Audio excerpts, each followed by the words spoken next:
Жақсы адам деген жамандыққа жақсылықпен жауап беруші адам екен да.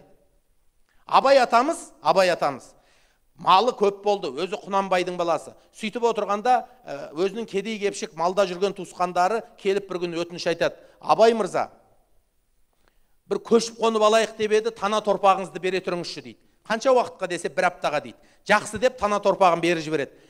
Бір апта өтеді, бір ай өтеді, 6 ай өтеді, қайтармайды ғой аналар. Сосын Абай жігіттерін жібереді. Абайдың жігіттері барып, жаңағы жатақтағы ағайындарынан сұрайды: Абайдың бір аптаға деп тана торпағын алып едіңдер ғой, неғып қайтармайсыңдар дейді. Сонда ана туысқандары жатып кеп ренжиді. Ей, Абайдың күні осыған қарақ қаппа? Егер Абайдың күні осыған қарақ қатса, алып кетме бәрі. Айтпесе, Абайың айт, сабыр қылсын. Кішкене біз балаларымызға сауып беріп, сүт қып отырмыз дейді ғой енді. Сонда жаңағы Абайдың жігіттері енді қақсы ғой. Ренжіп, ашуланып, дуылдап, бірақ ештеңе істей алмай, пәтуасын Абайдан сұрайық деп, Абайға долданып барады ғой. Абай аға, аналар не істеп жіберейік? Абай аға, олар осылай деп жатыр, не істейік деген кезде Абай атамыз айтады: ренжудің орнына кеңкілдеп күлген екен да. Күледі Абай. Жігіттер түсінбей қалады.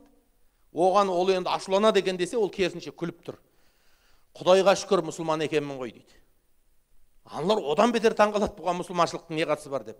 Сөйтсе айтады Абай: менің жазаламайтынымды біліп, менің оларға күш қолданбайтынымды біліп, олар сол сөзді айтып тұр ғой дейді. Осы малдың иесі Тәкежан болса дейді, Тәкежанға осы сөзді өмір айтамас еді дейді. Құдайға шүкір мұсылман екем ғой деген екен да. Сонда біз де кейде бір ініміздің, бауырымыздың, жақынымыздың сөзін көтере алмай қаламыз. Бірақ адамдар неге бізге кейде қысастық жасап жібереді? Неге кейде бізге тізесін батырып жібереді? Біз жаман болмағасын сөйтеді да. Ол басынғандық емес. Бізден жамандық күтпегендіктен сондай нәрсе жасайды екен. Сондықтан кейде бірлі жарым болған қиянаттарды бастан асырып жібергенге жететін нәрсе жоқ.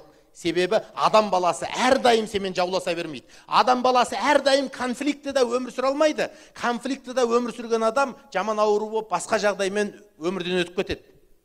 Сондықтан сәл сабыр қылсақ өтеді екен. Міне қазақтың ұғымындағы жақсы адам деген жақсылық жасап жүрген адам емес. Жақсылықтан кейін адамдар сені түсінбей жамандық қыла береді. Сол кезде де сен жақсы қасиетіңді сақтап, олар менен парасатты бекзат қарым-қатынасың жалғастыра алсаң, мінекей сондай адамдарды жақсы деген екен. Мына отырған сіздерге, экранның ар жағындағы ағайын туғандарға осындай жақсы қазақ болуды тілеймін.